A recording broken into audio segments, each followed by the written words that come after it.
मैं बसा कर तेरी मूर्ति उतारो मैं गिरधर तेरी आरती।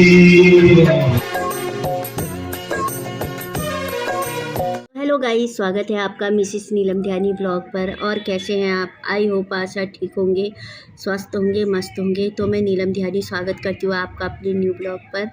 और आज के न्यू ब्लॉग की शुरुआत हो रही है शाम के 3 बजे से। तो चलो अपना ब्लॉग शुरू कर लेते हैं। तो आज के ब्लॉग में मैं दिखाऊँगी आपको सप्तम दिवस की भागवत कथा। तो आप मेरे साथ बने रहे, तो आप हमारे साथ ब्लॉग में बने रहे। तो मैं आज आपको दिखाऊंगी, आज है सुदामा श्री कृष्ण का मिलन और भागवत गीता। तो आप बने रहे, मैं आपको थोड़ा थोड़ा क्लिप दिखाते रहूँगी। तो चलो चलते हैं, मिलते हैं आपको वहीं।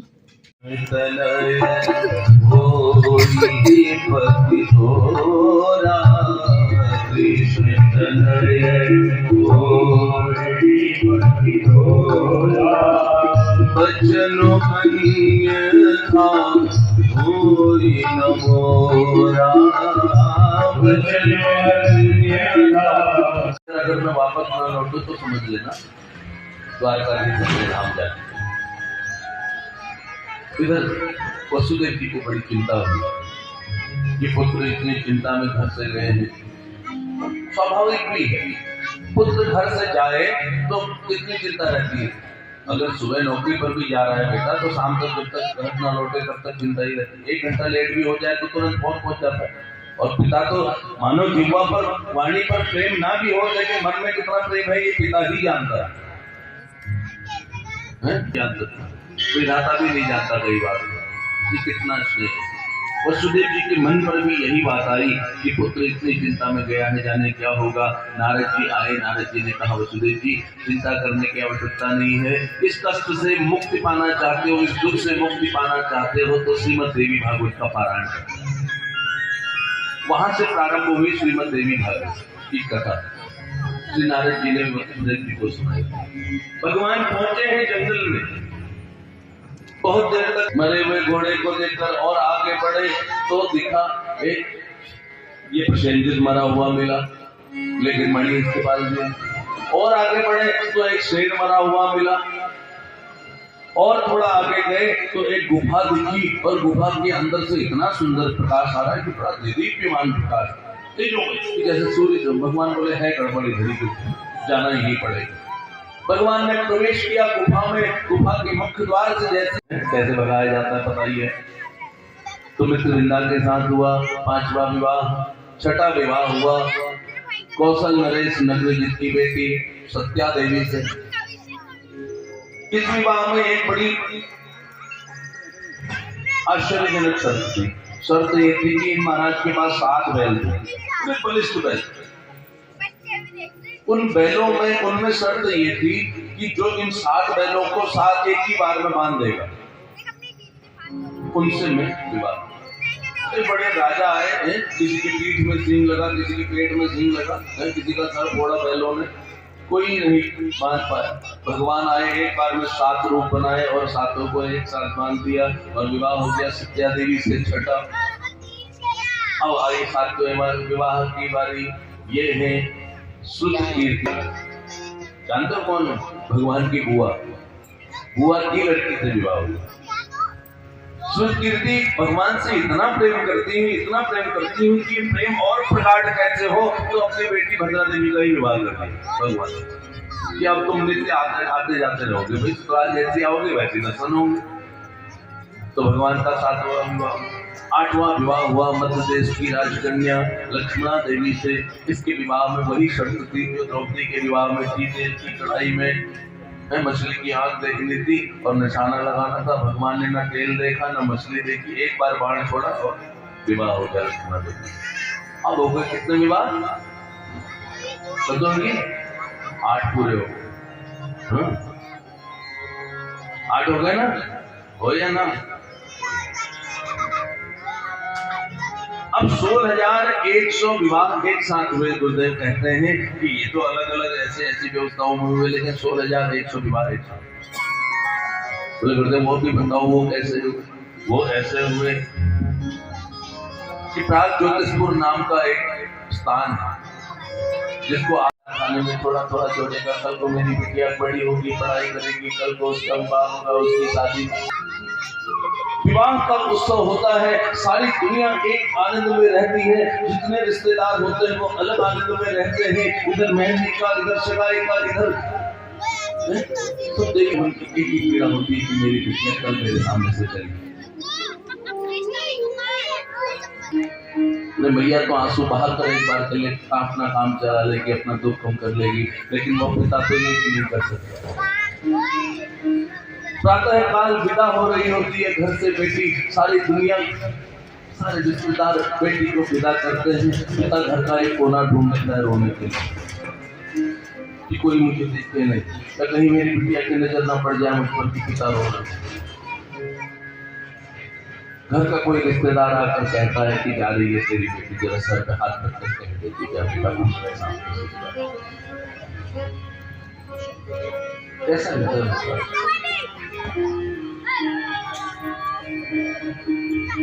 तो इसीलिए भगवान के घर में एक बेटी भी, भगवान नहीं कहना चाहते इस संसार जहाँ जिस घर में बेटी होगी समझ लेना साक्षात परमात्मा को किया। इतने परिवार के, इतना बड़ा परिवार संभालना है, कैसे भगवान कैसे क्या व्यवस्था बनाते होंगे वही परमात्मा ही जानते। जिसके घर में 16,108 पत्नियां हों और इतना विशाल जिनका परिवार हो, कैसा गृहस्थ होगा भगवान का, कितना अद्भुत होगा। प्यारी का नाम श्री राधा, प्यारी का नाम श्री राधा, ओ श्री राधा श्री राधा श्री राधा श्री राधा, ओ श्री राधा श्री राधा श्री राधा श्री राधा, ओ मेरी लाडो गाना श्री राधा, मेरी लाडो गाना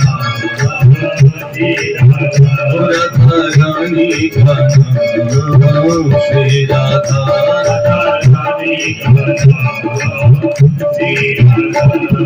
राधे राधे राधे राधे राधे राधे राधे राधे राधे राधे राधे, ओ राधे राधे राधे राधे राधे राधे राधे राधे राधे राधे राधे राधे राधे, लाडो गाना श्री राधा, मेरी लाडो गाना श्री राधा।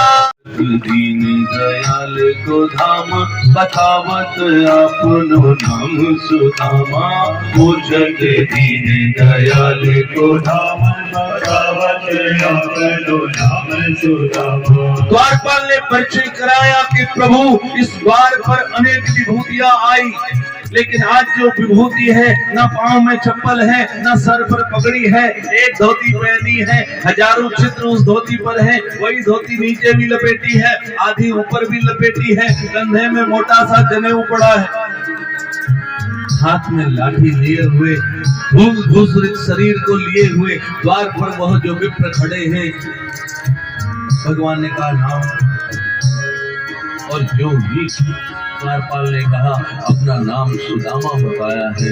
भगवान के कान में सुदामा नाम पड़ा।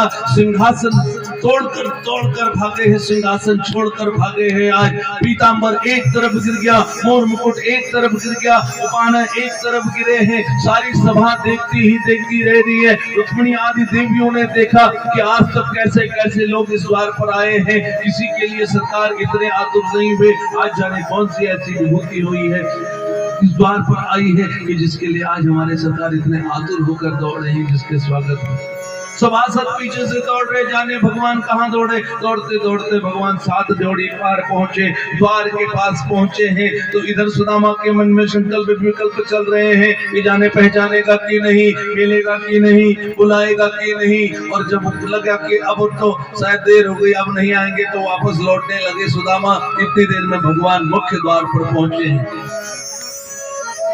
भगवान ने आवाज लगाई, अरे सुदामा यहाँ तक आकर मिलकर नहीं जाओगे क्या?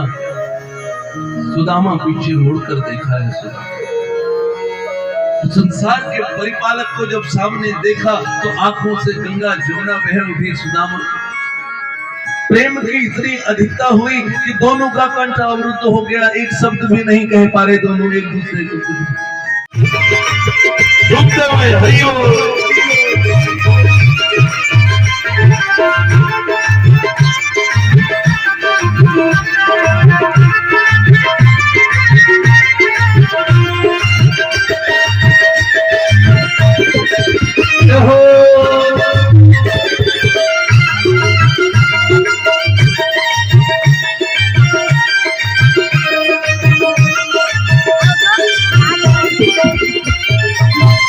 तूने भाग्य को मेरे सवारा, तूने भाग्य को मेरे सवारा, तूने भाग्य को मेरे सवारा, तूने भाग्य को मेरे सवारा।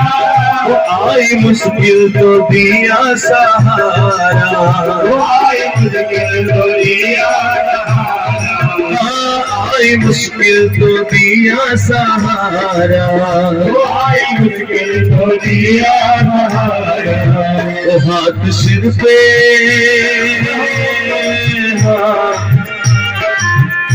हाथ सिर पे मेरे रख दिया, हाथ सिर पे मेरे रख दिया।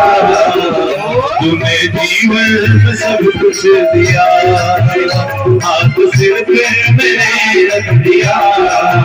तूने जीवन में सब कुछ दिया। ओ मुरली वाले तेरा शुक्रिया, तूने जीवन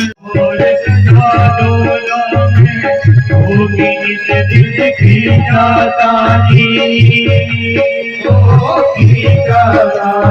कदम कदम पर करेंगे दोनों अपनी अपनी मनमानी, ओ मनमानी। कदम कदम पर करेंगे दोनों अपनी अपनी मनमानी, ओ मनमानी। जिसके हाथ में होगी लाठी, जिसके हाथ में होगी लाठी, ऐस वही ले जाएगा।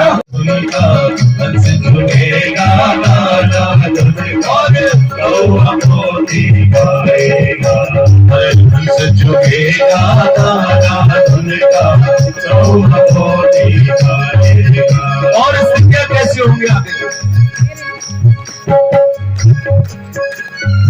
समाज की जो स्थिति हो, शरीर तो उजला हो सकता है लेकिन मन लगभग गड़बड़ नहीं। सुनो सिया कल युग में काला धन और काले मन होंगे, काले मन होंगे। सुनो सिया कल युग में काला धन और काले मन होंगे, काले मन होंगे।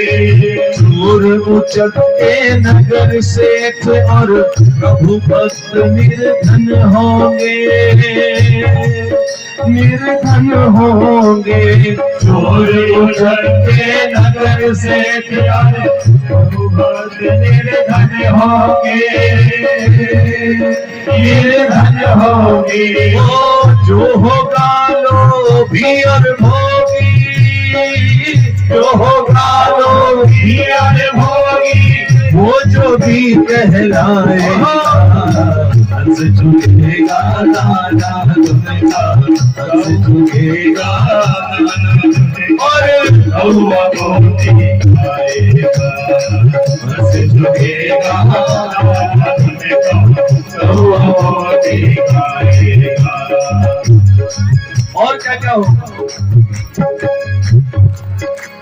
कि मंदिर सोना सोना होगा, भरी रहेगी मधुशाला, ओ मधुशाला। मंदिर सोना सोना होगा, भरी रहेगी मधुशाला, ओ मधुशाला। और पिता के संग संग भरी सभा में नाचेगी घर की बाला, घर की बाला। भरी सभा में नाचेगी घर की बाला, घर की बाला। कैसा कन्यादान पिता ही, कैसा कन्यादान पिता ही, कन्या का धन खाएगा, हंस झुकेगा नाना धुन का, हंस झुकेगा नाना धुन का। और कौआ मोती खाएगा, हंस झुकेगा नाना धुन का, कौआ मोती खाएगा, ओ कौआ मोती खाएगा, कौआ मोती। आरती मन में बसा कर तेरी मूर्ति, उतारो में गिरधर तेरी आरती। मन में बसा कर तेरी मूर्ति, उतारो में गिरधर तेरी आरती। मन में बसा कर तेरी मूर्ति, उतारो में गिरधर तेरी आरती।